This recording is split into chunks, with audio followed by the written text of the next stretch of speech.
Single men will be sent to marriage camps.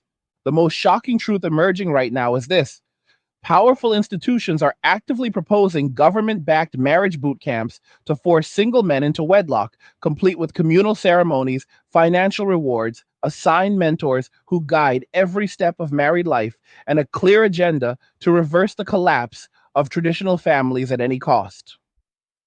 Imagine a future where the state decides that remaining unmarried is no longer an option you get to choose freely, where policies push people into lifelong commitments not because of love or mutual desire, but because society can no longer sustain itself without them. This is not some distant dystopian fiction. It is rooted in real proposals from influential groups shaping national direction today. Stay with me through every detail of how we arrived here, the economic desperation driving it, the historical parallels that should alarm everyone, and the irreversible choices men have already made that make these desperate measures inevitable. Because by the end, you will see exactly why this push is happening now and why it reveals a profound shift that cannot be undone. Hit the join button and become a member today. Support the channel and get exclusive perks. What we are witnessing is the direct consequence of decades of societal changes that have fundamentally altered relationships between men and women, the structure of families, and the economic foundations that once held everything together. For generations, marriage served as a cornerstone, not just for personal fulfillment, but for broader stability. Married households tended to produce more children, contribute higher tax revenues through combined incomes and greater workforce participation from men, and create environments where resources were pooled to support the next generation. That model functioned effectively when cultural norms encouraged men to pursue provider roles and women to build homes around those efforts. But over time, powerful cultural forces began to challenge and dismantle those expectations. Feminism, in its various waves, rightly highlighted inequalities and demanded greater autonomy for women, access to education, careers, and independence from traditional constraints. This progress brought undeniable benefits, opening doors that had long been closed and allowing women to achieve on their own terms.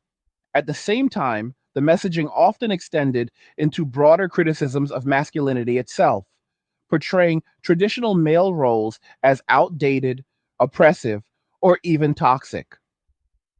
Media, academia, and social discourse increasingly framed male leadership provision and protectiveness as problematic rather than valuable. Men absorbed these messages and began to question whether the traditional path of marriage and family still made sense in a world that seemed to punish rather than reward those efforts. As this cultural shift deepened, behaviors changed on both sides.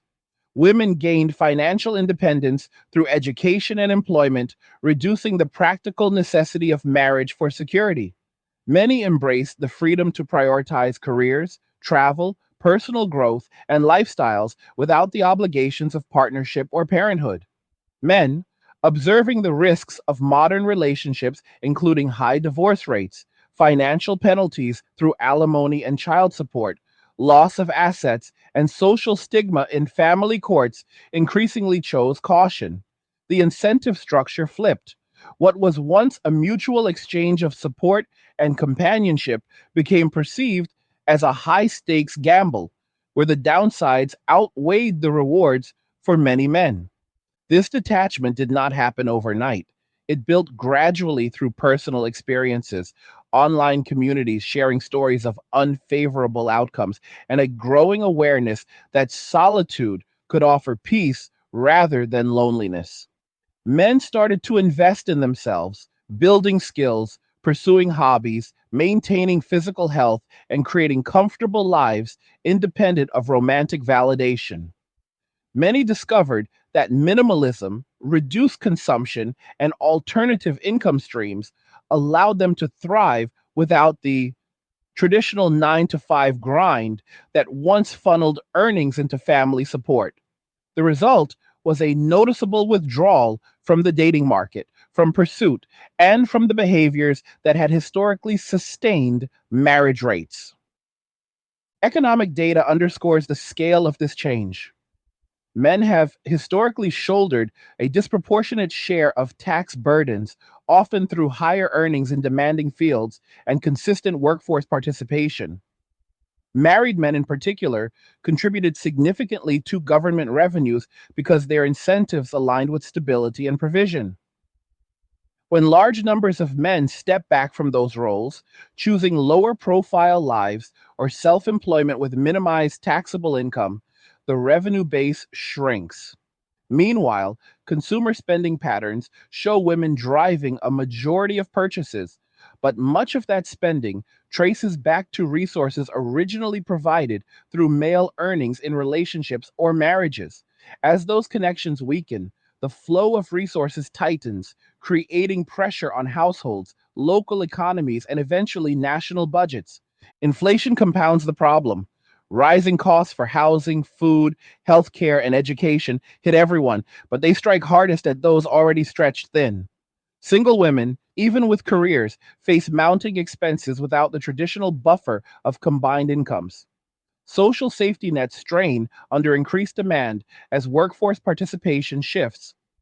Governments face deficits that grow harder to close without the steady contributions that came from stable family units.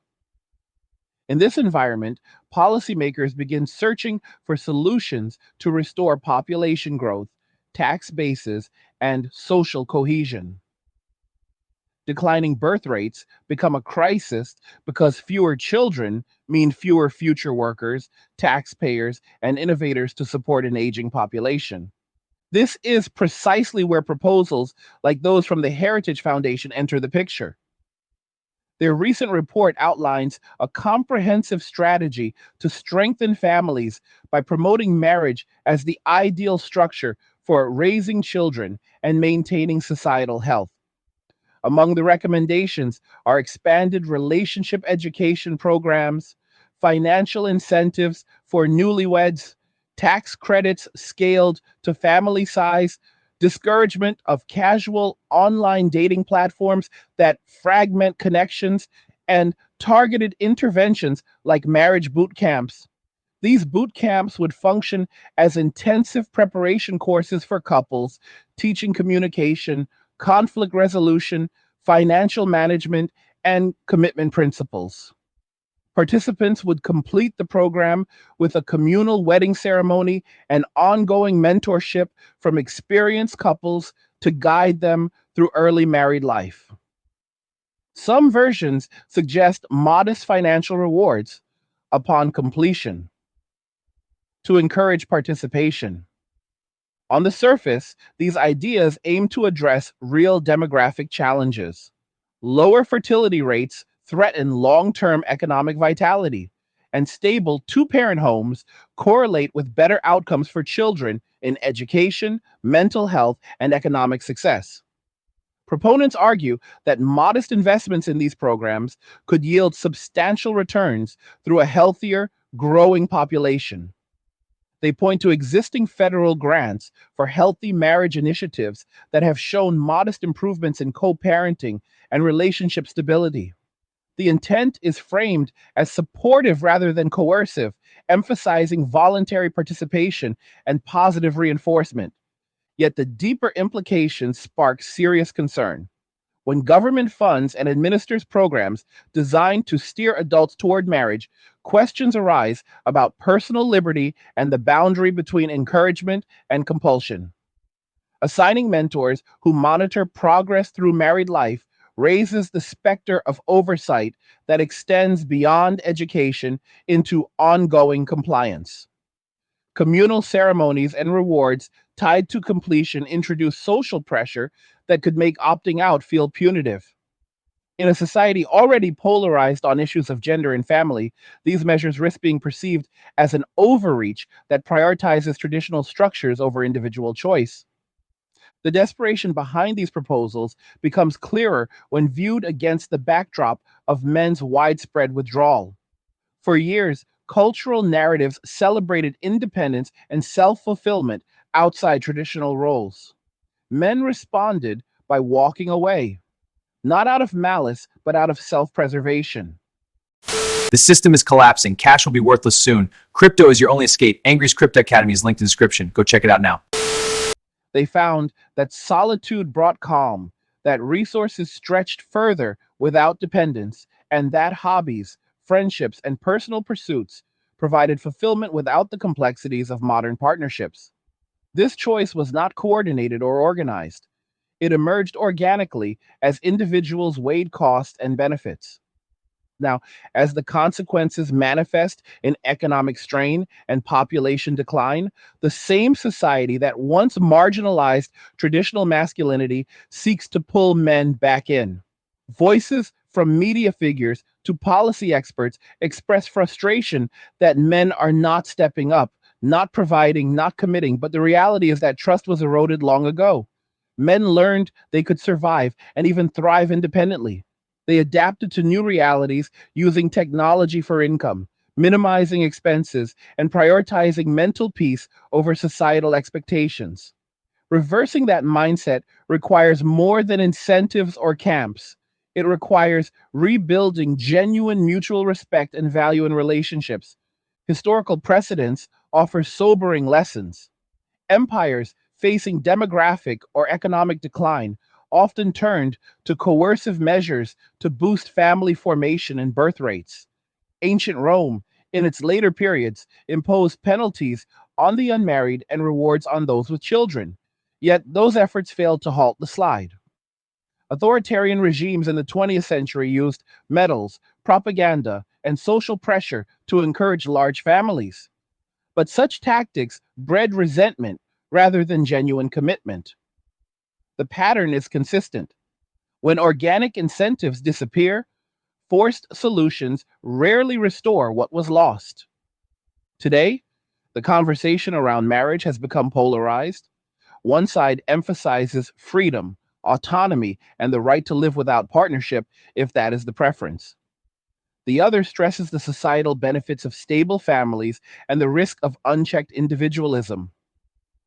Both perspectives contain truths. Individual choice matters profoundly, yet collective well being depends on sustainable population dynamics and resource distribution. Bridging that divide demands honest acknowledgement of how we reach this point rather than blame or mandates. The push for marriage boot camps reflects panic over a system running out of the human capital it once took for granted. When men collectively opt out of the provider role, the structure that subsidized much of society begins to falter. Women face higher costs and isolation. Governments confront shortfalls. The response is to engineer solutions that recreate the old model through policy. But engineering human relationships rarely succeeds when the underlying motivations have shifted permanently. Men have discovered peace in their own company. They have built lives that do not depend on external validation or traditional obligations. That discovery is powerful and not easily reversed. Society must now grapple with the reality that forcing participation will not recapture the voluntary commitment that once existed. Sustainable families arise from mutual desire, respect, and shared purpose, not from camps, rewards, or oversight. This moment reveals a profound turning point. The old incentives no longer hold. New paths are being forged, often in quiet solitude rather than public declaration. Whether society adapts by fostering genuine partnership or doubles down on coercion will determine much about the future. The evidence suggests that men are content to observe from the sidelines, secure in their choices, while the structures built around old assumptions strain under their absence. The fallout from this widespread withdrawal extends far beyond individual preferences and into the very mechanics that keep modern economies functioning at scale. When millions of working age men reduce their labor force participation or shift to low visibility income sources that generate minimal taxable revenue, the ripple effects compound quickly. Payroll taxes, income taxes, and consumption taxes all depend heavily on consistent earners who maintain steady employment trajectories. Historically, men in their prime working years, especially those married or in committed relationships, form the backbone of this revenue stream because their incentives aligned with earning more to support households. Remove that alignment, and the math begins to break down in ways that surprise even seasoned economists. Consider the current trajectory of workforce metrics. Labor force participation among men aged 25 to 54 has declined steadily over recent decades, dropping from peaks above 90% in the late 20th century to levels hovering in the low 80s today. This is not a temporary dip tied to recessions or pandemics. The trend persists through economic expansions. Many of these men are not unemployed in the official sense, but have simply exited the formal labor market. They pursue freelance work, gig economy tasks paid in cash or cryptocurrency, small online businesses that operate under thresholds requiring heavy reporting, or passive income streams built from earlier savings and investments. These arrangements allow comfortable living with far less exposure to taxation. The government loses billions annually in unrealized revenue, forcing either higher rates on remaining payers or deeper cuts to services that many still rely upon. Women, meanwhile, continue to enter and remain in the workforce at higher rates than ever before. Yet aggregate household formation and fertility have not kept pace with what demographic models once projected. Single income female households face steeper challenges in high cost urban areas where housing prices have outstripped wage growth for most professions. Rent, mortgages, childcare, if children are present, healthcare premiums, and everyday necessities consume larger shares of disposable income. Without the traditional second income from a male partner, financial security becomes more precarious for many. Social media platforms fill with candid posts expressing frustration over dating prospects, rising loneliness, and the difficulty of building wealth or family solo. These are not isolated complaints. They reflect structural realities that policy documents increasingly acknowledge but struggle to address directly. Policymakers face a dilemma. Direct coercion to increase marriage rates would provoke widespread backlash in a culture that prizes personal liberty.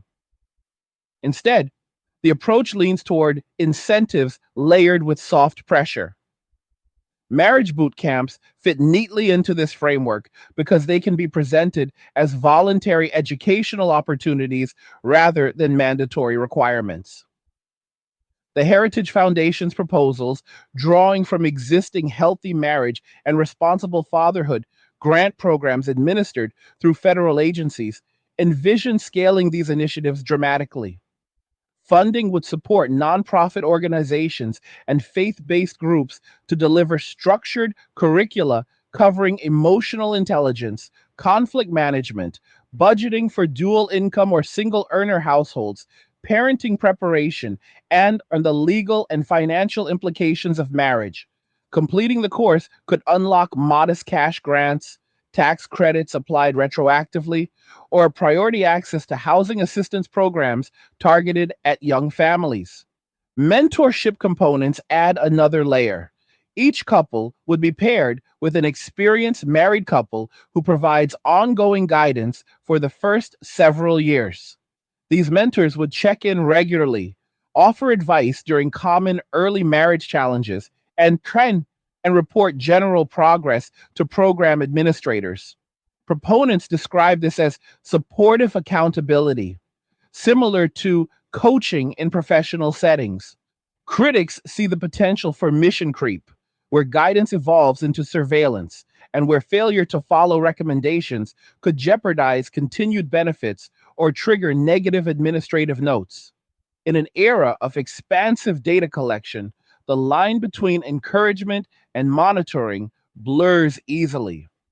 The communal wedding ceremonies proposed as capstones to the boot camp experience carry symbolic weight. By gathering multiple couples for a shared event, the program seeks to normalize and celebrate marriage at a time when it has lost cultural dominance among younger cohorts.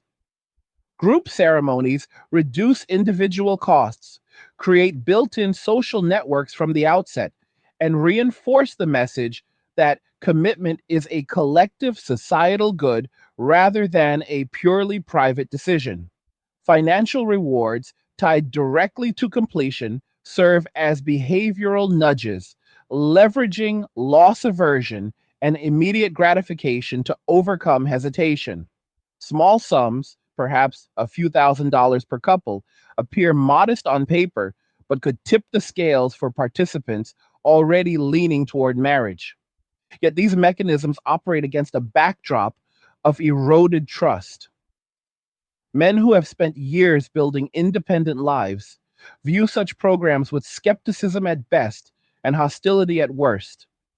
Many see them as belated attempts to recapture value that society once extracted without sufficient reciprocation. Guys, if you think you've missed the boat on Bitcoin, think again. The crypto world is exploding with new opportunities. And while Bitcoin has already made its millionaires, there's still a chance for you to get in early on the next big wave. I've put together an exclusive guide on 4 altcoins that could change the game and change your financial future. These aren't just hype coins. These are real projects with groundbreaking technology and massive upside potential. And here's the best part. When you subscribe, you'll get a free copy of my crypto blueprint. This is packed with valuable tips and strategies to help you get started, and it's yours just for joining. The link is in the description below. Let's make it happen. The narrative of toxic masculinity, no-fault divorce laws perceived as favoring one side, hypergamous dating dynamics amplified by apps, and cultural messaging that devalued traditional male contributions left lasting impressions. Once burned, or simply observing others burned, men adjusted expectations downward. They concluded that the safest path forward involved minimal entanglement, maximum self-reliance, and selective engagement only when genuine compatibility and mutual respect were demonstrable. This adjustment produced a feedback loop. As fewer men pursued relationships aggressively, women experienced longer periods of singleness, which in turn fueled louder expressions of dissatisfaction, online and in public discourse.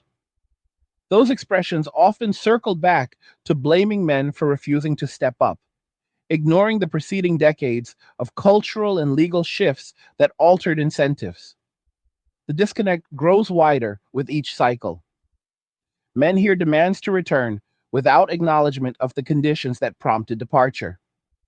Women encounter silence or deflection where active pursuit once existed. Neither side fully grasped the permanence of the change because the shift occurred gradually and largely beneath the surface of mainstream attention. Demographic consequences compound the urgency felt by institutions promoting these policies. Total fertility rates in the United States have fallen below replacement level for years, with projections indicating continued decline absent major intervention. An aging population supported by fewer workers strains entitlement programs, healthcare systems, and infrastructure maintenance. Immigration has historically offset some of these pressures, but political currents increasingly restrict that avenue. Policymakers therefore turn inward, seeking ways to boost native birth rates through family formation. Marriage boot camps represent one prong of that effort, alongside child tax credit expansions, paid family leave proposals, and housing subsidies conditioned on family size. The two-child family emphasis in some recommendations merits closer examination. Proposals suggest graduated incentives that increase with each additional child, peaking around 2 or 3 to encourage replacement level fertility without promoting extremely large families that strain public resources. This calibrated approach aims to balance population stability with fiscal responsibility, yet it implicitly acknowledges that voluntary family formation has stalled to the point where market signals alone no longer suffice. When private choices consistently produce outcomes misaligned with collective needs, governments historically intervene, sometimes gently and sometimes forcefully. Contemporary examples from other nations illustrate the spectrum of responses. Hungary offers substantial tax breaks and housing grants to married couples who have multiple children, achieving measurable increases in birth rates among participants. South Korea experiments with dating subsidies, matchmaking events sponsored by local governments, and cash payments for newlyweds. Singapore provides priority housing access to married couples under 35. These programs yield mixed results, with short term bumps in marriage and fertility, often followed by reversion to trend as underlying cultural preferences reassert themselves. The common thread is recognition that organic incentives have weakened and require artificial reinforcement. In the American context, the Heritage Foundation's framework attempts to adapt these international lessons to a federalist system with strong traditions of limited government and individual rights. By channeling funds through existing healthy marriage initiatives and partnering with community organizations rather than creating new federal bureaucracies, the proposals seek to minimize perceptions of overreach. Still, the inclusion of mandatory sounding elements like assigned mentors and completion based rewards invites scrutiny from civil libertarians who argue that government should not engineer intimate life decisions, even indirectly. The deeper question remains whether any policy can reverse a cultural realignment that has already taken root. Men have internalized the lesson that solitude can be preferable to suboptimal partnerships. They have built routines centered on personal growth, financial independence, physical fitness, intellectual pursuits, and low stress environments. Video games, streaming content, online communities, and travel provide outlets for social connection without the vulnerabilities inherent in romantic commitment. Reduced consumption lowers financial pressure, allowing modest savings to generate meaningful passive income. This lifestyle, once seen as retreat, now registers as liberation for many. Women face a parallel but distinct reality. Greater autonomy brings professional achievements and personal freedoms, yet it also exposes the limits of going it alone in areas like physical security, emotional companionship, and long term financial planning. The desire for partnership persists, but the pool of willing, compatible partners has shrunk. Dating app fatigue, ghosting, mismatched expectations, and safety concerns create barriers that no single policy can dismantle overnight. The result is a growing sense of impasse where both sides express frustration without clear paths to resolution. Policy interventions like marriage boot camps attempt to break the impasse by restructuring entry points into commitment. They operate on the assumption that education, social reinforcement, and modest economic nudges can overcome inertia and rebuild trust incrementally. Success depends on participation rates among precisely the demographic least inclined to engage, men who have already opted out. If those men perceive the programs as manipulative rather than helpful, uptake remains low and the demographic goals go unmet. Meanwhile, broader societal adaptation continues quietly. Some communities experiment with alternative family structures, including intentional co housing, extended friendship networks functioning as chosen families, and delayed parenthood enabled by reproductive technology. Others double down on traditional models through religious or cultural enclaves that maintain higher marriage and fertility rates. These pockets demonstrate that family formation remains viable where values align strongly, yet they do not scale nationally without corresponding cultural buy in. The current push for marriage camps therefore represents less a confident restoration of the old order and more an admission of fragility. When the voluntary mechanisms that once sustained families weaken, institutions reach for tools of influence. The tools may produce marginal gains among receptive populations, but they cannot compel the genuine enthusiasm required for sustainable change. Men who have tasted independence are unlikely to trade it for programs that feel like corrective training. They continue building lives on their own terms, content to let society adapt around their absence rather than re enter under revised conditions. This detachment carries implications for politics, culture, and economics that will unfold over decades. Political parties will increasingly court shrinking pools of married voters while struggling to address the concerns of growing numbers of never married adults. Cultural products will reflect shifting norms, with narratives celebrating singlehood or non traditional bonds gaining prominence alongside persistent calls for renewed family values. Economically, governments will grapple with structural deficits, potentially leading to higher consumption taxes, means tested benefits, or austerity measures that affect everyone. Through it all, the core reality persists. A significant cohort of men has permanently recalibrated priorities towards self sufficiency and peace. That recalibration is not anger driven rebellion, but pragmatic adaptation to changed circumstances. Society can offer incentives, education, and social pressure, but it cannot force desire where trust has eroded and alternatives prove sufficient.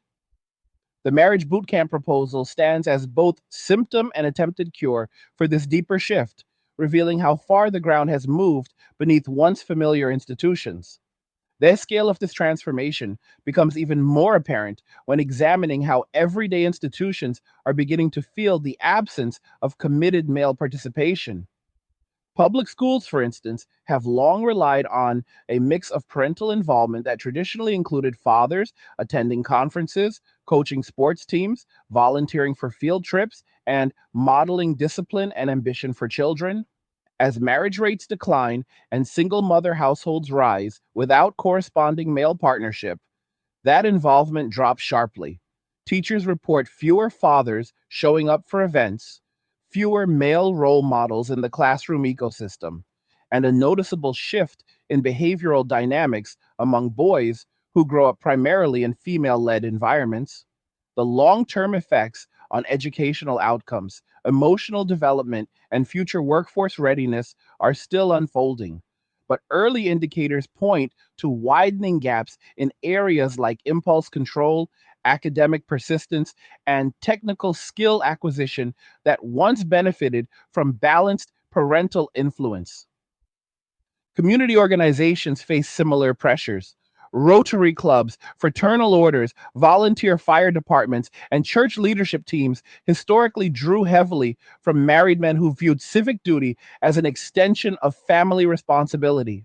With fewer men entering those life stages or choosing to remain uninvolved, membership ages skew older, recruitment becomes more difficult, and institutional knowledge transfer slows. Entire segments of local civic life thin out, leaving gaps in mentorship programs for youth, disaster response capacity, and neighborhood stability initiatives. The fabric of small town and suburban America, once held together partly by networks of family men, frays in places where the traditional family unit no longer predominates. Corporate environments reflect the change in subtler but equally profound ways. Human resources departments note shifts in employee expectations around work life balance, with younger male workers increasingly prioritizing remote options, flexible hours, and boundaries that protect personal time over advancement ladders that demand long hours and relocation. Promotion tracks that once assumed a supportive spouse handling home logistics now encounter resistance from men who have no intention of outsourcing their domestic life or sacrificing autonomy for career escalation. Companies respond with wellness programs, mental health days, and perks designed to retain talent in a market where loyalty is no longer presumed. Yet the underlying driver remains the same: a generation of men who calculate that climbing the corporate hierarchy offers diminishing returns when personal peace and financial independence can be secured through other means. Healthcare systems feel the strain as well. Preventive care utilization patterns show married men historically visiting doctors more regularly, often prompted by spousal encouragement to address issues early. Unmarried or detached men tend to delay routine screenings, manage chronic conditions informally, and seek emergency care, but only when problems become acute. This deferral increases system costs downstream through higher rates of advanced disease presentation and emergency interventions.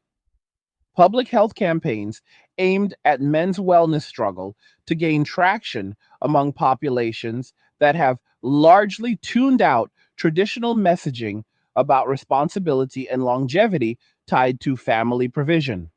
The result is a slow but measurable increase in preventable morbidity that burdens already overstretched medical infrastructure. Housing markets reveal another dimension of the shift. Homeownership has long been tied to family formation, with dual income couples able to qualify for larger mortgages and sustain payments through combined earnings. As marriage delays or disappears for large cohorts, demand for single occupancy or small unit dwellings rises, while demand for larger family homes softens in many regions. Builders adjust by focusing on condos, townhouses, and micro apartments tailored to solo dwellers or cohabitating friends rather than nuclear families. In high cost coastal cities, this trend accelerates gentrification patterns where young professionals live alone or with roommates well into their 30s and 40s, further depressing birth rates in those areas and concentrating economic activity among smaller household sizes. The financial services sector adapts in parallel. Retirement planning products once assumed long joint life expectancies and shared assets accumulated through marriage. Now advisors encounter more clients who plan for single longevity, maximize individual retirement accounts without spousal coordination, and seek annuities or investment strategies that do not hinge on inheritance or survivor benefits. Life insurance policies shift toward covering debts or final expenses rather than income replacement for dependents. Wealth management firms notice younger male clients favoring index funds, real estate crowdfunding, and cryptocurrency holdings over traditional family trust or education savings plans for children who may never exist. These portfolio choices reflect a mindset that views wealth as a tool for personal security and freedom rather than intergenerational transfer. Media consumption patterns provide yet another window into the change.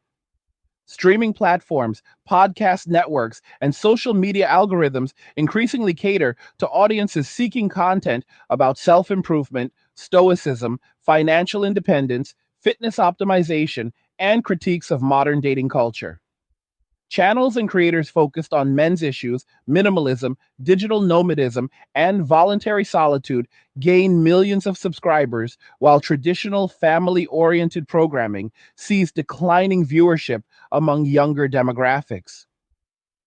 The cultural conversation tilts toward validating single life as legitimate and fulfilling, normalizing narratives that once carried stigma. This reinforcement loop strengthens the conviction among men that opting out is not only viable, but socially acceptable and even aspirational in certain circles. Religious institutions confront the same demographic headwinds. Churches, synagogues, mosques, and temples that once relied on family pews filled with parents and children now see shrinking congregations as marriage and parenthood recede. Seminaries report declining enrollment among men who once viewed ministry as a calling tied to leading a household in faith. Outreach efforts pivot towards singles ministries, recovery groups, and community service projects designed to attract unattached adults. Yet retention remains challenging when core rituals and teachings emphasize family as the primary unit of spiritual life.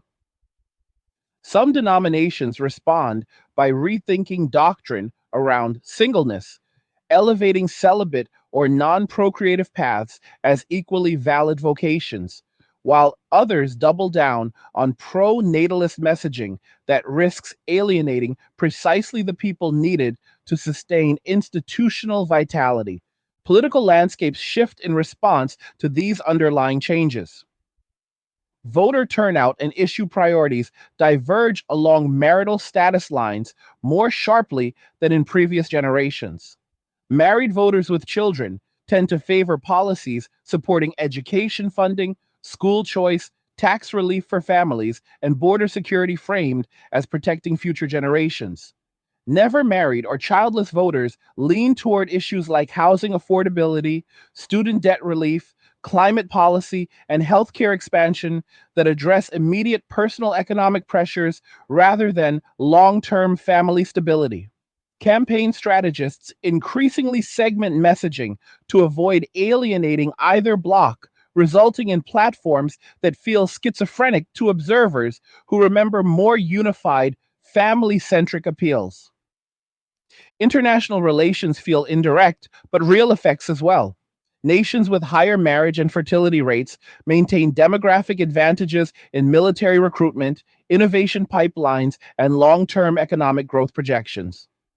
Countries experiencing steeper declines face pressure to import labor or loosen immigration policies, which in turn fuels domestic political tensions. The United States, once able to rely on organic population replacement through family formation, now competes in a global environment where demographic engineering becomes a strategic consideration. Policy proposals like marriage boot camps can therefore be understood partly as a national security adjacent effort to shore up human capital without depending on external inflows that carry their own complexities. Technological adaptation accelerates around these realities. Dating applications evolve to incorporate compatibility metrics that attempt to bridge widening expectation gaps, yet user fatigue and ghosting rates remain high. Virtual reality platforms offer immersive social experiences that simulate companionship without real world vulnerability. Artificial intelligence companions provide emotional support, conversation, and affirmation tailored to individual preferences, reducing the perceived necessity of human partnership for some users. These tools do not replace genuine connection for most people, but they lower the urgency of seeking it in a market perceived as hostile or unrewarding. Reproductive technologies expand options for those who still desire children outside traditional marriage.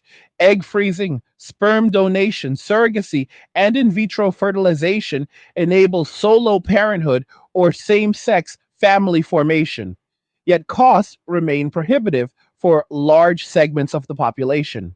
Government subsidies for these procedures appear in some policy discussions as alternatives to marriage promotion, though ethical debates around commodification of reproduction and long term child outcomes continue unresolved.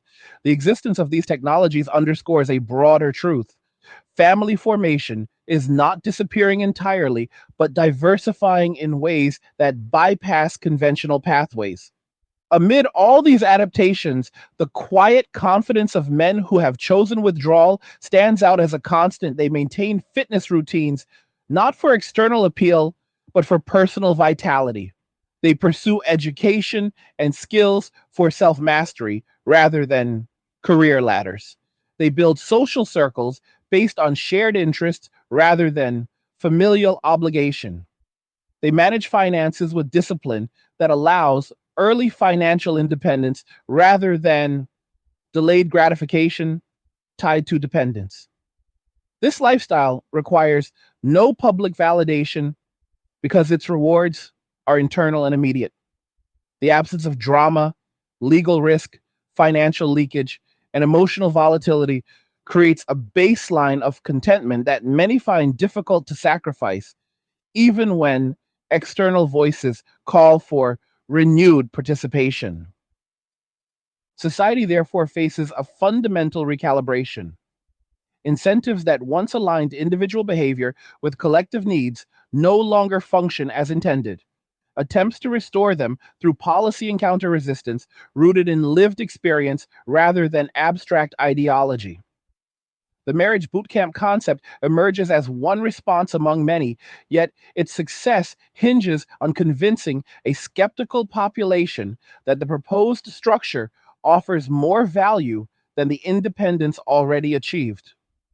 History suggests that when people discover sustainable alternatives to old obligations, they rarely return voluntarily to previous arrangements unless the new path proves markedly superior in both material and emotional terms.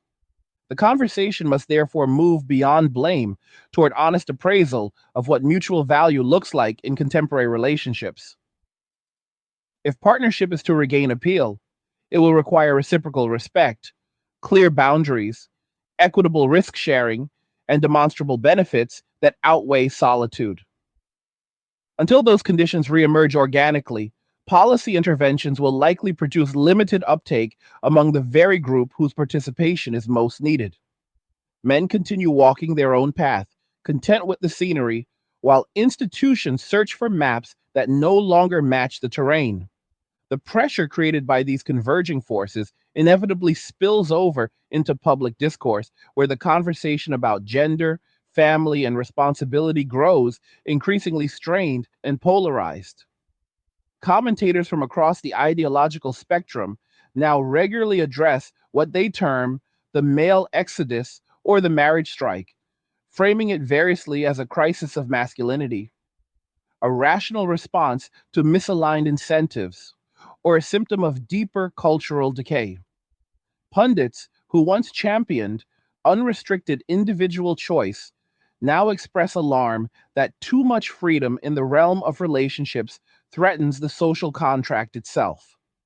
Others defend the right to opt out as an inalienable extension of personal sovereignty, arguing that no institution has the moral authority to compel participation in an arrangement that carries disproportionate risk for one party. This tension surfaces in television panels, opinion columns, best selling books, and viral social media threads, each iteration adding layers to a debate that refuses easy resolution. One recurring theme in these discussions centers on accountability. Voices aligned with traditional family values contend that men bear a special responsibility to step forward as leaders and providers because historical patterns of societal stability depended on that role.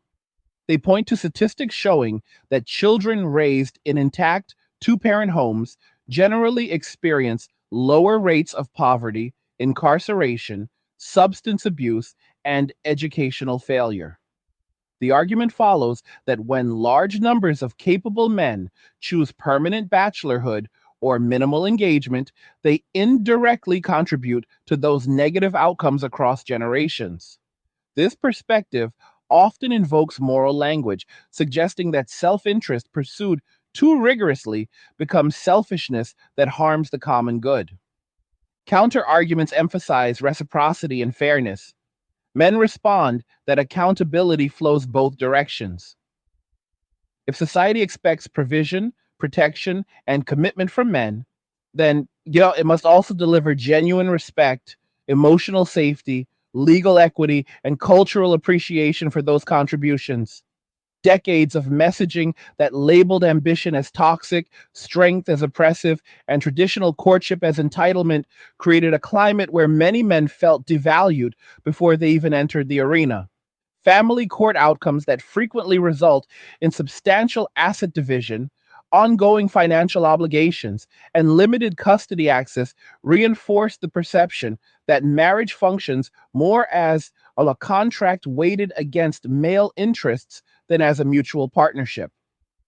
Until those structural and cultural imbalances receive serious attention, calls for men to return carry little persuasive power. The debate extends into economics with particular sharpness.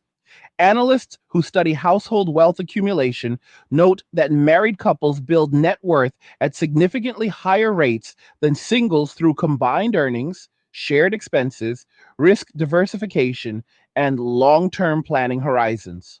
Single men who prioritize independence often achieve comfortable but smaller scale financial security, while single women face greater exposure to income volatility and retirement shortfalls. This divergence fuels arguments that widespread male withdrawal accelerates inequality by concentrating resources among fewer dual income households and leaving larger segments of the population economically vulnerable. Progressive economists sometimes frame the issue as a market failure in the relationship sphere, where information asymmetry, adverse selection, and high transaction costs prevent efficient matching. Conservative economists counter that government intervention in such intimate domains distorts natural incentives further and risks creating dependency rather than genuine flourishing. Amid this intellectual back and forth, practical experiments in policy continue to emerge at state and local levels. Several governors have proposed expanding existing marriage and family education programs with new funding streams tied to measurable outcomes like increased marriage licenses issued within targeted demographics or improved relationship stability scores among participants. Pilot projects in conservative leaning states test versions of the bootcamp model on a smaller scale, offering weekend intensives or multi week courses delivered through community colleges, churches, and veteran service organizations. Early enrollment numbers remain modest, but administrators express cautious optimism that word of mouth referrals and modest financial sweeteners could build momentum over time. Skeptics observe that participants tend to come from already marriage minded cohorts rather than the detached population most needed to shift aggregate trends. Private sector responses add another dimension. Matchmaking services have proliferated, with some firms charging premium fees for curated introductions, personality assessments, and ongoing coaching designed to overcome common barriers to commitment. Corporate wellness divisions incorporate relationship education modules into employee assistance programs, framing stable partnerships as contributors to workplace productivity and mental health. Dating platforms experiment with features that reward long term engagement, such as verified commitment badges, shared goal setting tools, or algorithmic boosts for users who report relationship milestones. These innovations attempt to make partnership more accessible and appealing without direct government involvement. Yet user retention data suggests that technological fixes alone cannot overcome foundational mistrust or preference for independence. The psychological dimension deserves careful consideration as well.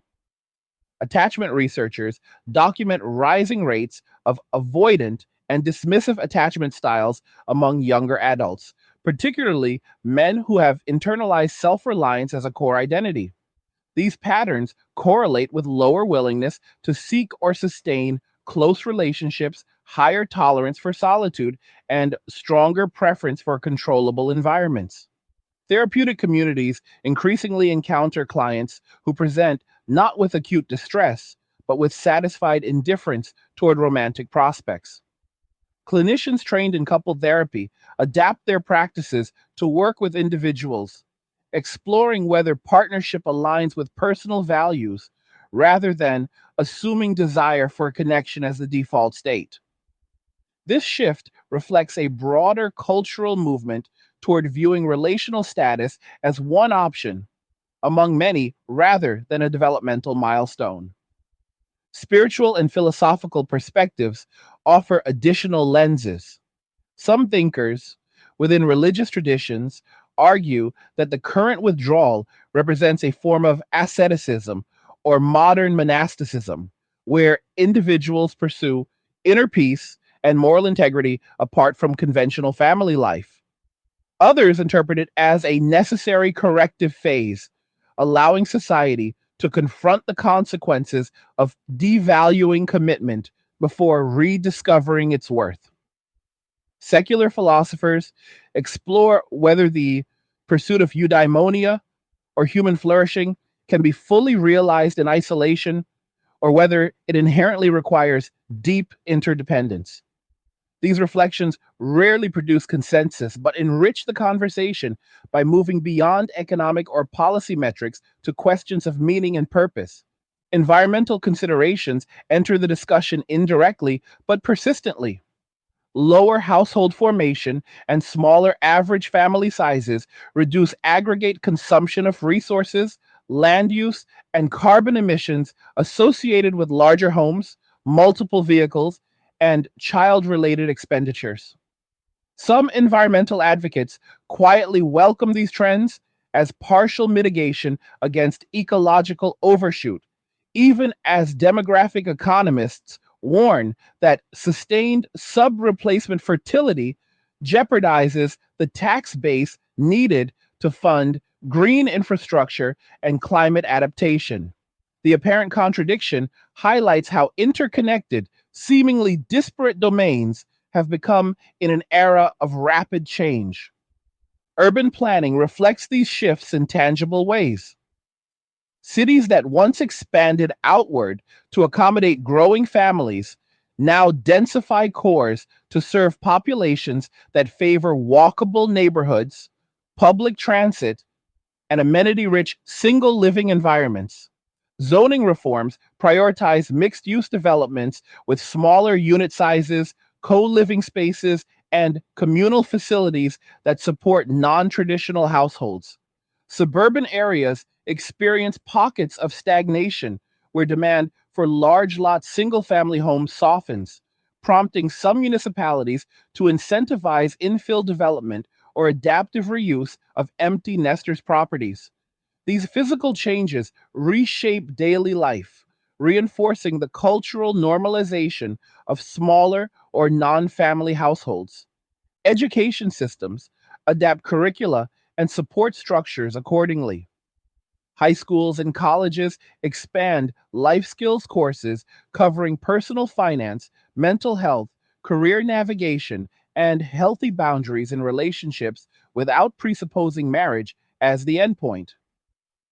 Guidance counselors field more questions about solo living arrangements, travel gap years, and entrepreneurship as primary paths rather than stepping stones to family formation.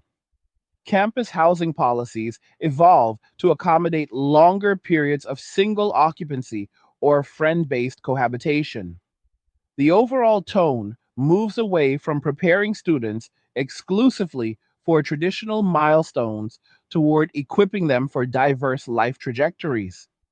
Military recruitment and retention face parallel challenges. The armed forces have historically drawn heavily from young men seeking structure, purpose, camaraderie, and economic mobility through service. As fewer men view traditional provider roles as aspirational, enlistment numbers decline in certain demographics. Recruiters adjust messaging to emphasize adventure, technical training, global travel, and post service benefits rather than family supporting stability. Retention efforts focus more on work life integration and mental health resources to counteract perceptions of institutional demands that mirror the high cost commitments many men already avoid in civilian life. The cumulative weight of these adaptations points toward a future where society organizes itself around the reality of widespread singlehood and delayed or foregone family formation rather than treating them as temporary aberrations. Institutions that once assumed stable two-parent households as the norm now build contingency plans for smaller, average household sizes, higher proportions of non traditional living arrangements, and slower population growth. This reorientation requires rethinking everything from pension solvency models to infrastructure investment timelines to cultural narratives about success and fulfillment. Through it all, the men who have stepped away maintain a steady course. They rise each day to routines of their own design, free from the negotiation, compromise, and vulnerability that partnership demands.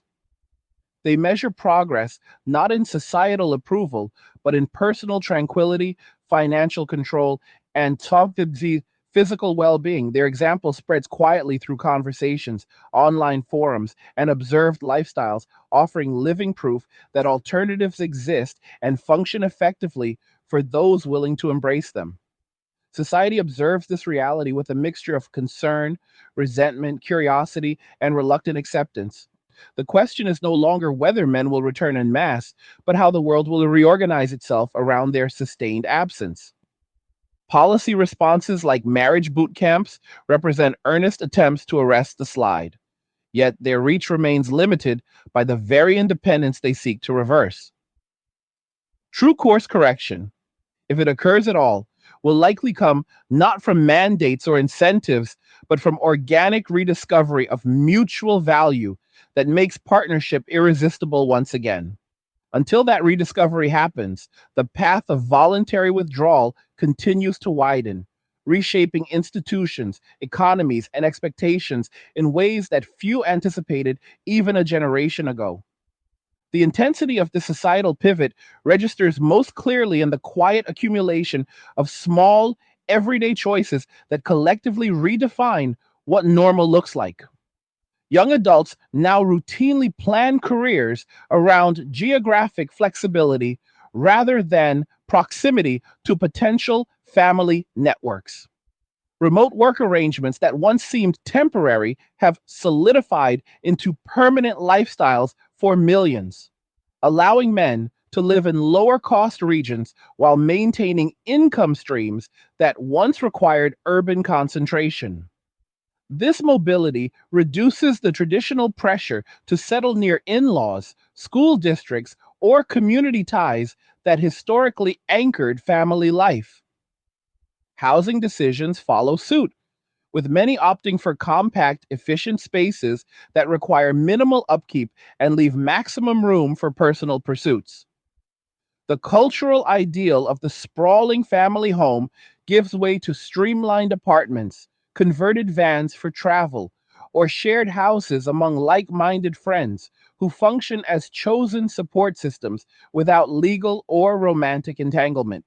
Financial independence movements gain further traction through structured communities that share strategies for escaping the conventional earn spend debt cycle.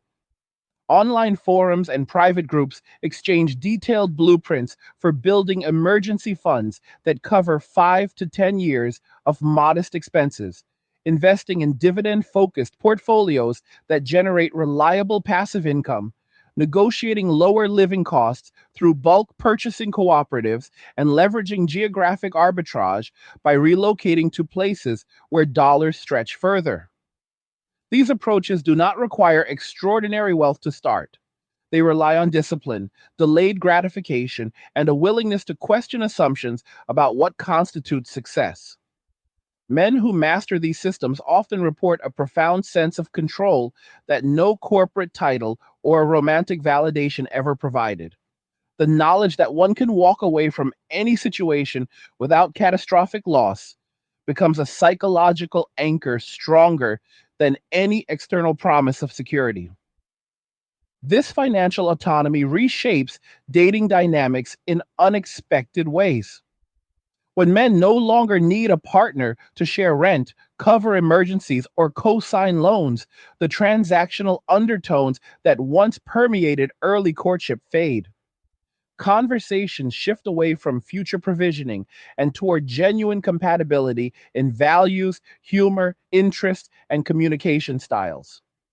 Paradoxically, the very detachment that reduces pursuit intensity can make interactions feel more authentic when they do occur, because neither party enters from a place of economic desperation. Yet, the reduced volume of approaches creates scarcity on the other side, where women accustomed to abundant options now navigate longer dry spells. The resulting frustration surfaces in public laments about the quality of available partners, the perceived lack of effort from men, and the difficulty of finding someone who matches ambition and emotional maturity without demanding traditional concessions. Media coverage of these trends evolves from initial dismissal to grudging acknowledgement. Early articles framed the withdrawal as immaturity, fear of commitment, or fallout from video game addiction. More recent pieces adopt a diagnostic tone, exploring root causes like wage stagnation, housing unaffordability, student debt burdens, and shifting gender expectations. Investigative reports highlight how family court reforms in certain states have begun addressing perceived imbalances in custody and support calculations, though progress remains uneven and politically contentious.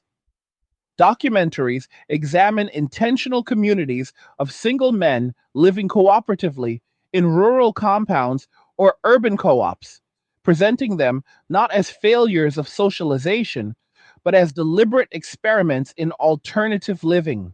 These portrayals humanize the choice, showing routines built around gardening, woodworking, fitness, reading, and low key socializing rather than isolation or bitterness. Academic research catches up slowly but steadily. Sociologists publish longitudinal studies tracking life satisfaction among never married men across decades, finding that those who maintain strong social networks, physical health, and purposeful work report levels of well being comparable to or exceeding their married counterparts in many metrics. Demographers model scenarios where sustained low fertility combined with male workforce disengagement leads to shrinking tax bases, accelerated entitlement program insolvency, and increased reliance on automation to fill labor gaps. Psychologists investigate whether the rise in voluntary celibacy or minimal romantic engagement correlates with declines in reported loneliness when social connection comes through non romantic channels. The data paints a picture of adaptation rather than collapse, suggesting that humans remain remarkably capable of finding meaning outside prescribed relational scripts. Religious leaders grapple with how to minister to congregations where single adults increasingly outnumber families. Sermons that once centered on marriage as a divine calling now incorporate messages about stewardship of singleness, service to community, and personal holiness independent of partnership status.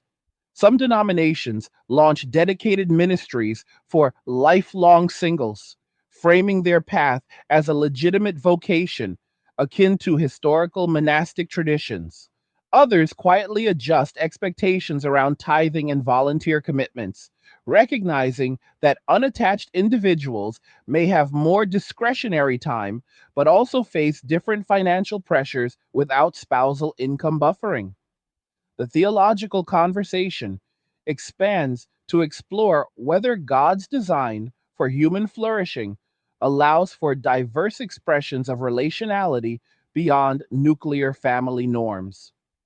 Corporate America continues recalibrating talent strategies around this new reality. Executive search firms note that top candidates in their 30s and 40s increasingly decline roles requiring frequent travel, weekend availability, or relocation because those demands conflict with carefully guarded personal boundaries. Companies respond by offering permanent remote options, compressed work weeks, unlimited paid time off policies, and sabbatical programs that signal respect for life outside the office.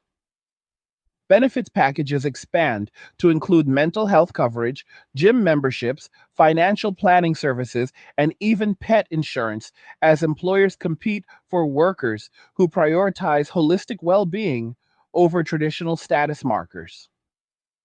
The shift reflects recognition that the old bargain of trading personal time for career advancement no longer holds universal appeal.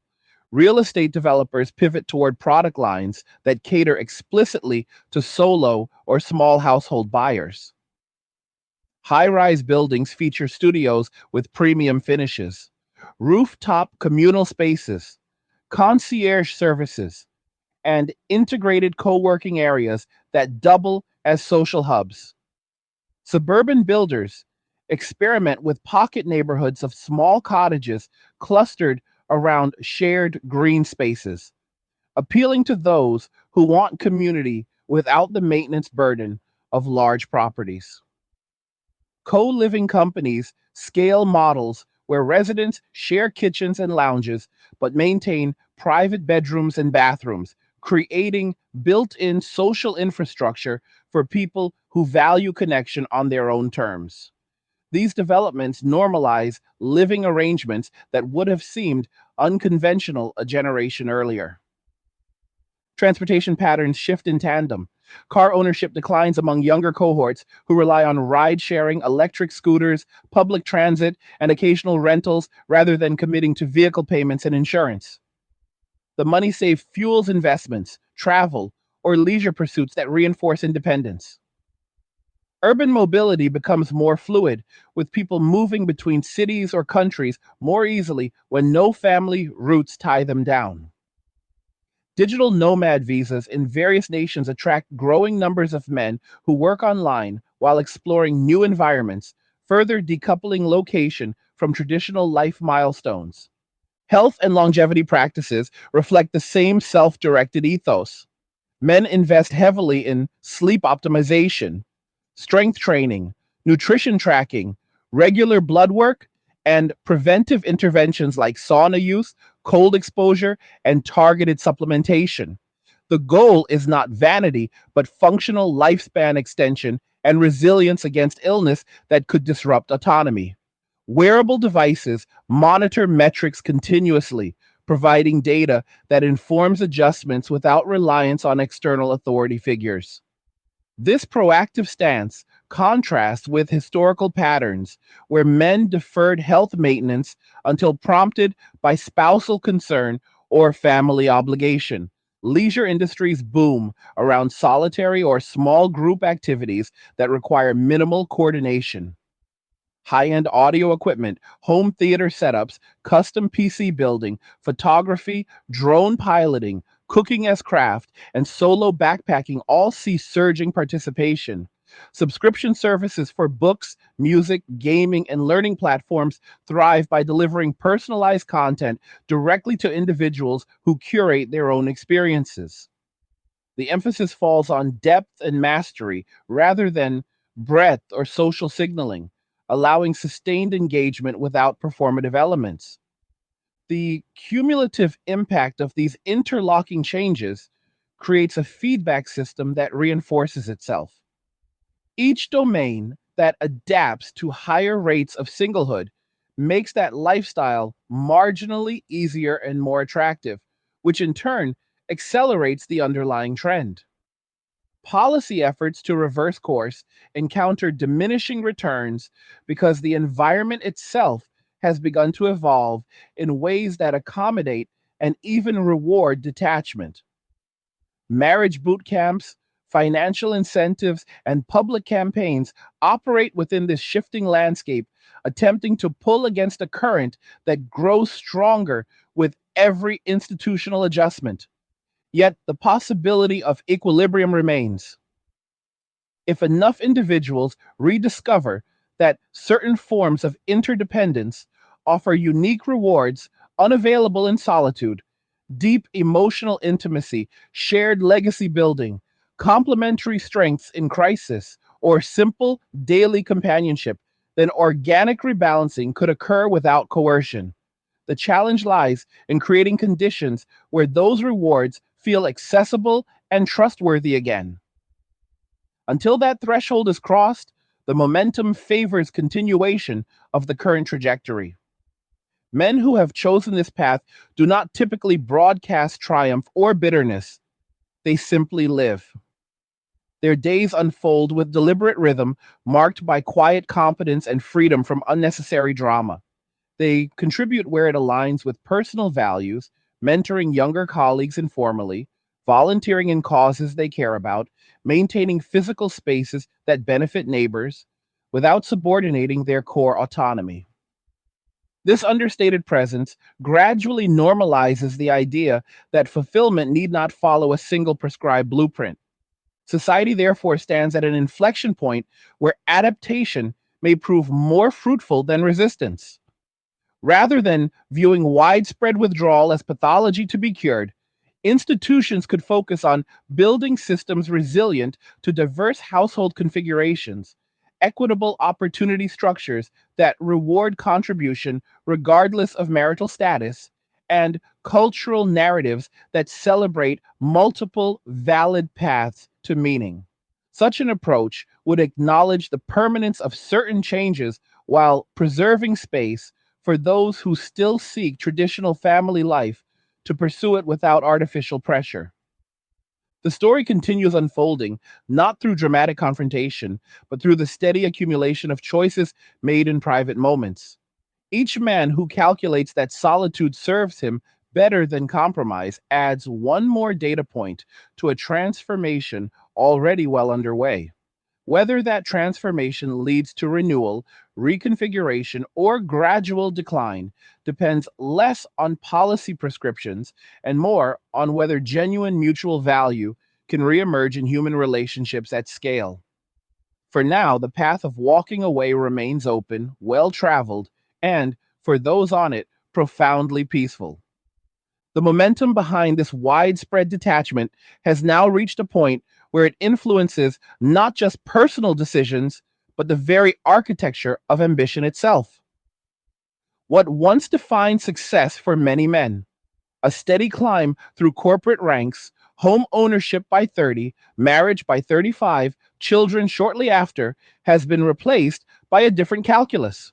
Success now often means owning one's time completely, maintaining health without compromise, accumulating assets that generate freedom rather than obligations, and preserving mental clarity in a world that grows louder and more demanding by the year. This redefinition did not arise from ideological rebellion or collective manifesto. It emerged from millions of individual risk reward assessments conducted in private over years of observation. Each man who recalibrated his priorities added weight to the shift until the aggregate effect became impossible to ignore. That recalibration shows most vividly in how men now approach money. The old model encouraged earning as much as possible to fund increasingly expensive lifestyles tied to family expectations. Bigger houses and better school districts, multiple vehicles, extracurriculars, vacations marketed as family bonding, college funds, weddings, and eventual retirement shared with a spouse. Today, many men pursue what they call enoughism, the deliberate pursuit of an income level that covers needs comfortably while leaving the majority of waking hours unclaimed by employment. They achieve this through a combination of aggressive saving rates in their 20s, skill stacking that creates multiple income streams, location independent work, and ruthless elimination of lifestyle inflation. Once the number is hit, whether it is $30,000 a year or $100,000, the focus shifts from earning more to protecting and compounding what already exists. The psychological relief of knowing the machine runs without constant input changes everything about how risk is perceived in other domains, including relationships. This financial posture directly weakens the leverage that traditional marriage once held over men. When a man's baseline expenses are low and his assets are liquid or passive, the threat of asset division in divorce loses much of its terror. Alimony calculations based on income disparity matter less when income itself has been minimized or rerouted through structures less visible to courts. Child support obligations remain a concern for those who do have children, but men who choose childlessness sidestep that risk entirely. The result is a growing cohort for whom marriage no longer functions as an economic necessity or even a net positive. It becomes an optional lifestyle choice weighed against solitude that already delivers comfort, variety, and control. When the default state feels luxurious compared to the average married experience, the bar for entering commitment rises dramatically. Women encounter the downstream consequences most acutely in the mating market. The pool of men willing to pursue, commit, and provide at historical levels has contracted sharply. Those who remain active often apply stricter filters: demonstrated emotional stability, absence of entitlement, genuine interest in mutual growth, and realistic expectations around division of labor and finances. This selectivity frustrates many women who were socialized to believe that signaling independence and career success would attract high value partners. Instead, they discover that the highest value men, in terms of character, discipline, resources, and peace of mind, are frequently the ones who need the least and therefore demand the most in terms of compatibility.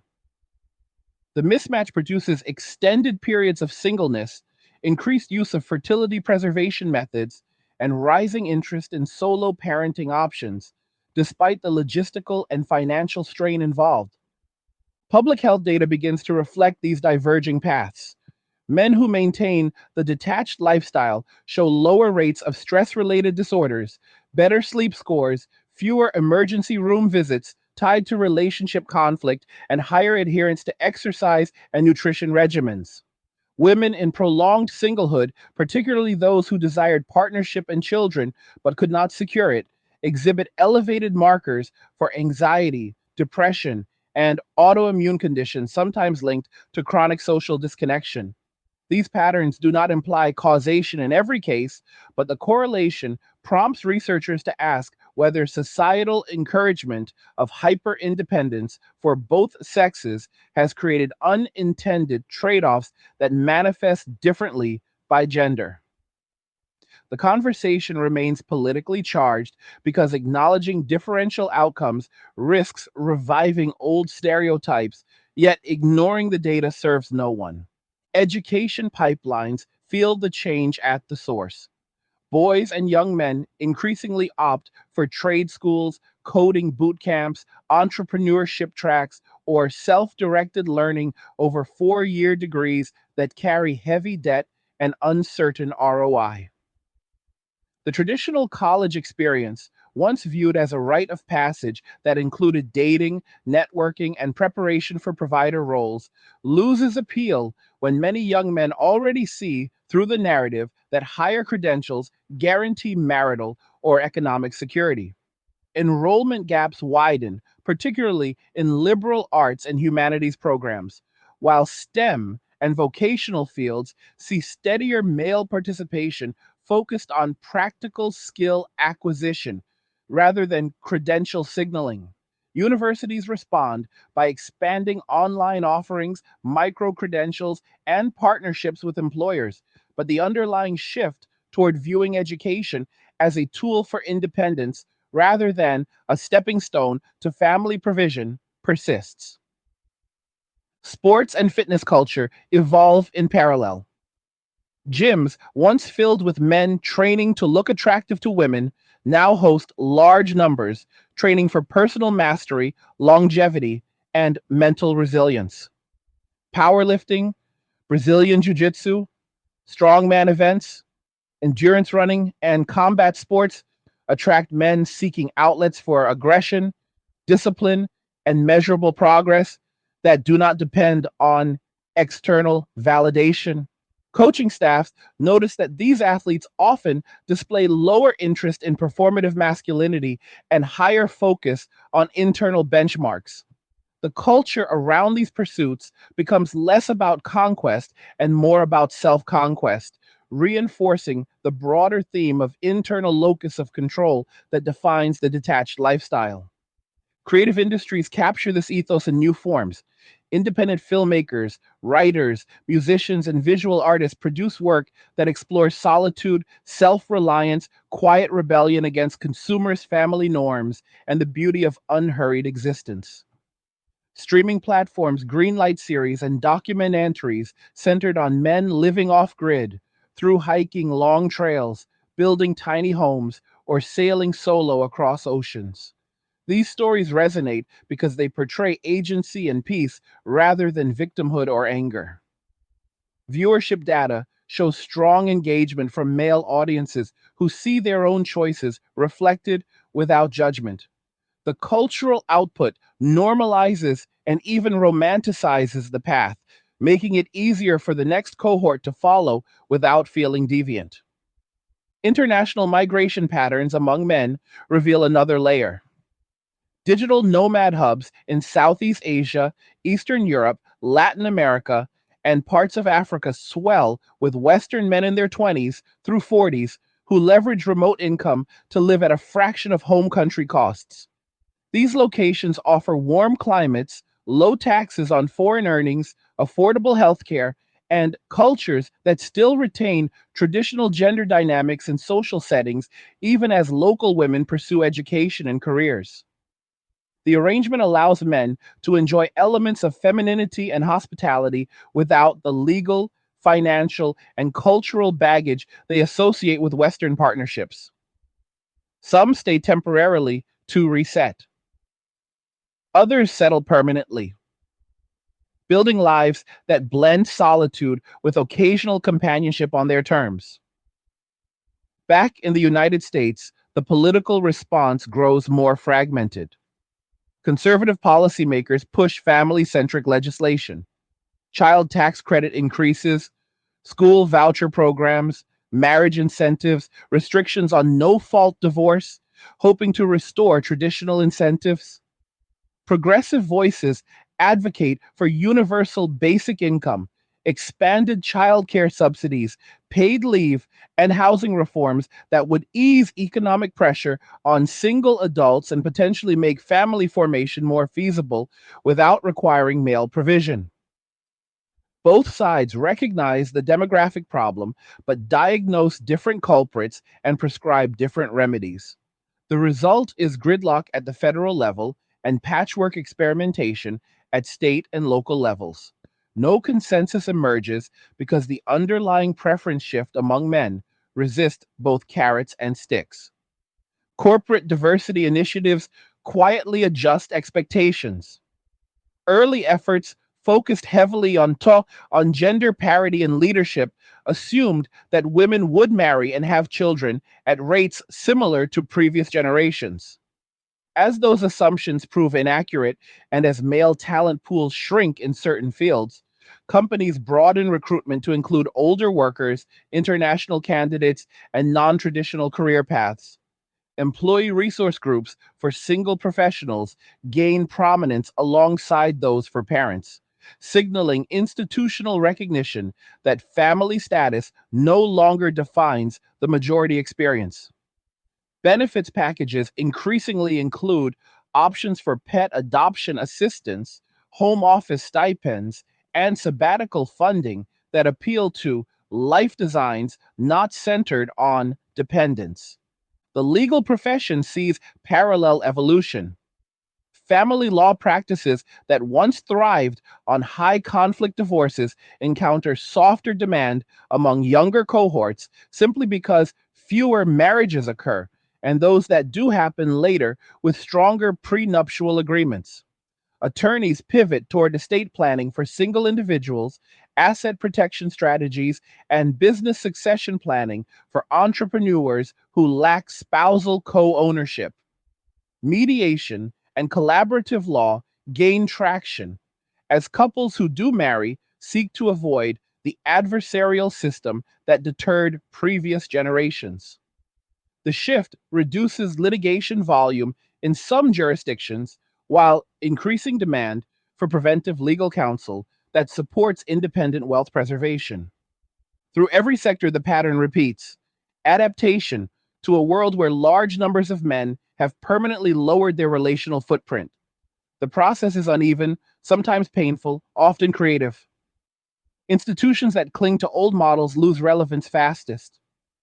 Those that reorient around individual sovereignty, diversified household types, and slower population growth survive by serving the population that actually exists rather than the one that once existed. The transition feels chaotic in real time because no central authority orchestrates it. Instead, it unfolds through billions of micro decisions made by people pursuing what they perceive as their own best interest. Men at the center of this change rarely frame their lives as protest. They describe them as discovery. They discovered that solitude does not equal loneliness when social needs are met through friendship, mentorship, and community on non romantic terms. They discovered that money buys freedom more reliably than it buys happiness when spent on experiences and security rather than status. They discovered that health compounds faster without chronic stress from mismatched expectations. They discovered that purpose flows from mastery, contribution, and curiosity rather than from fulfilling a socially assigned role. These discoveries, once made, proved difficult to unmake. Society's task now is not to reverse the discoveries, but to integrate them.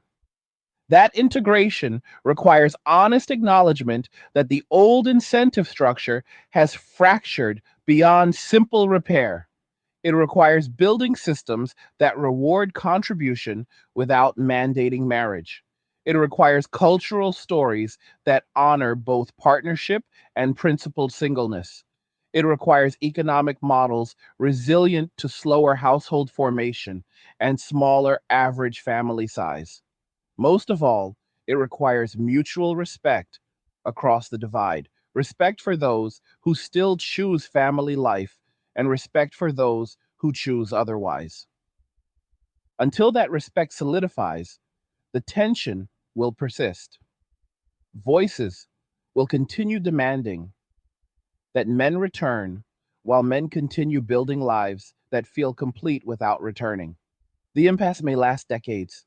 It may resolve through gradual convergence around new norms, or it may harden into parallel societies that coexist with minimal overlap. Whatever the outcome, the current reality remains clear. Millions of men have walked away not out of hatred but out of clarity. They found a path that works for them. They intend to stay on it. The world must now decide how to walk alongside them rather than against them. The final reckoning of this transformation arrives not with fanfare or collapse, but with a steady, almost imperceptible settling into new patterns that feel permanent because they have become ordinary. What began as individual men choosing quieter lives has matured into a structural feature of American society, one that reshapes institutions from the ground up without anyone explicitly voting for the change. The economy, once built on the assumption of endless household expansion and male driven consumption fueled by provider incentives, now operates in a lower gear equilibrium. Retail sectors that depended on wedding registries, baby gear, family vacations, and suburban home upgrades experience persistent softness in demand.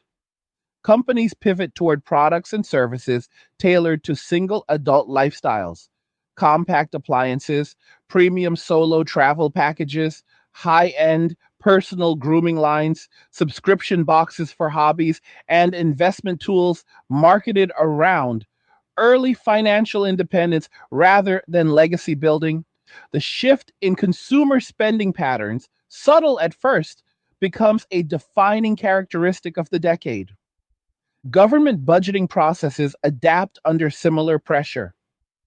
Actuarial models for Social Security Medicare, and public pensions incorporate revised fertility and workforce participation assumptions that project slower growth in contributor bases and faster growth in beneficiary pools.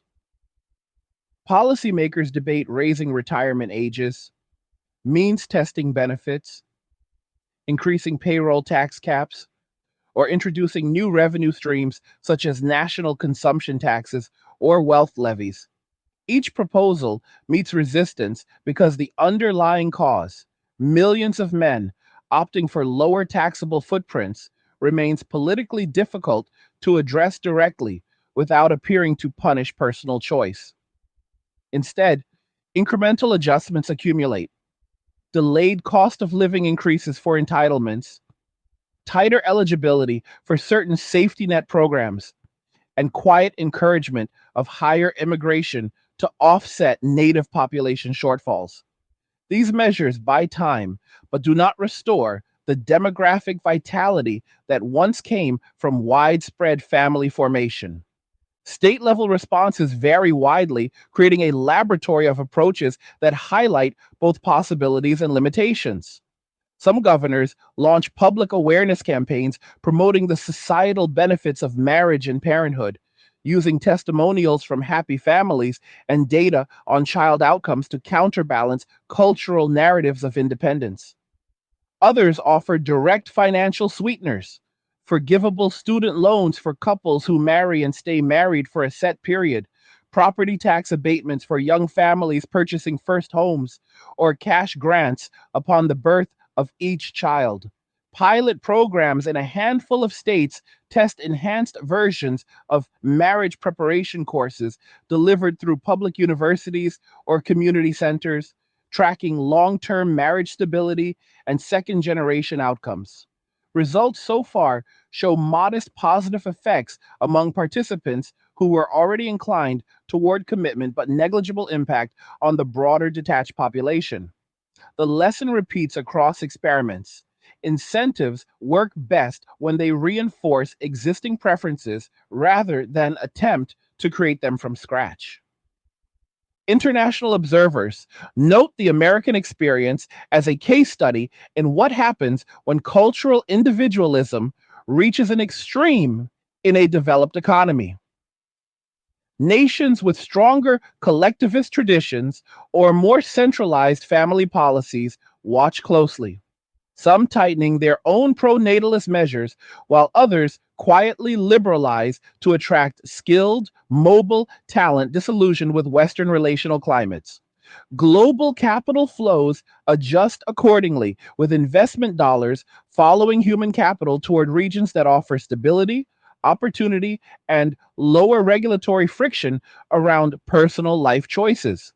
The United States retains advantages in innovation and entrepreneurship, but the demographic drag begins to show in slower GDP growth projections relative to peers that maintain higher fertility through cultural or policy means.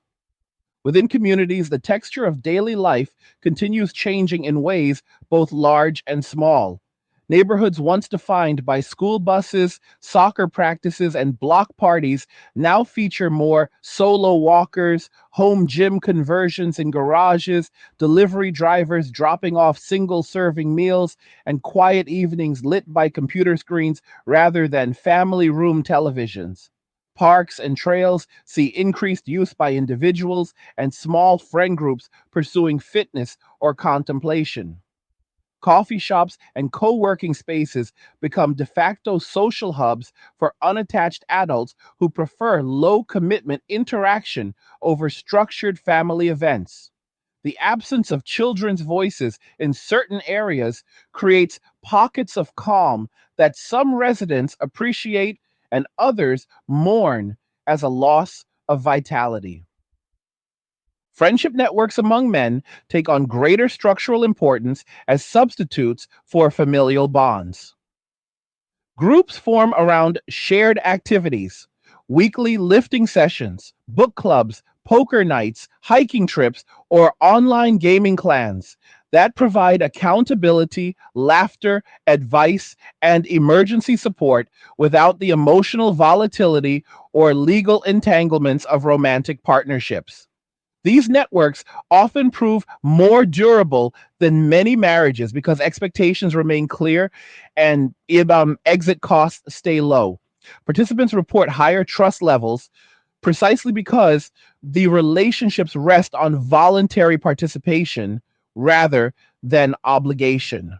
The phenomenon challenges old assumptions that deep male bonding requires institutional frameworks like marriage or military service. Modern versions thrive through mutual interest and consistent presence alone. Women build analogous support systems, often centered on career cohorts, hobby communities, wellness circles, or chosen family arrangements that include close friends functioning as co planners for major life decisions. These arrangements offer emotional safety, practical help during illness or job loss, and celebration of milestones without relying on a single partner to fill every role. The rise of such networks indicates that both genders are adapting to relational scarcity by diversifying sources of connection rather than doubling down on traditional dyadic models. The result is a more fragmented but potentially more resilient social landscape where no one person bears the full weight of another's needs. Technological augmentation of human connection accelerates in response to these changes. Virtual reality environments allow immersive hangouts with distant friends, complete with shared activities and spatial audio that mimic physical presence. Artificial intelligence companions evolve from basic chatbots into sophisticated conversational partners capable of remembering preferences, offering empathy, challenging ideas, and providing non judgmental companionship at any hour. While these tools do not replicate the full depth of human intimacy for most users, they reduce acute loneliness spikes and allow individuals to maintain baseline social needs without the risks or effort required in real world relationships. Adoption grows fastest among those already comfortable with digital first lifestyles, further entrenching the preference for a controlled, low vulnerability interaction. The arts continue reflecting and shaping the moment. Novelists explore protagonists who find hot, unexpected richness in solitude after failed or avoided relationships, portraying their journeys with nuance rather than tragedy. Poets capture the texture of quiet mornings, the satisfaction of self mastery, the bittersweet recognition that certain doors have closed forever.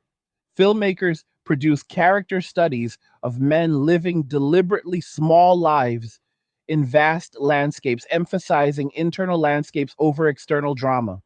Music genres splinter further, with lyrics oscillating between defiant celebration of freedom and wistful acknowledgement of what might have been.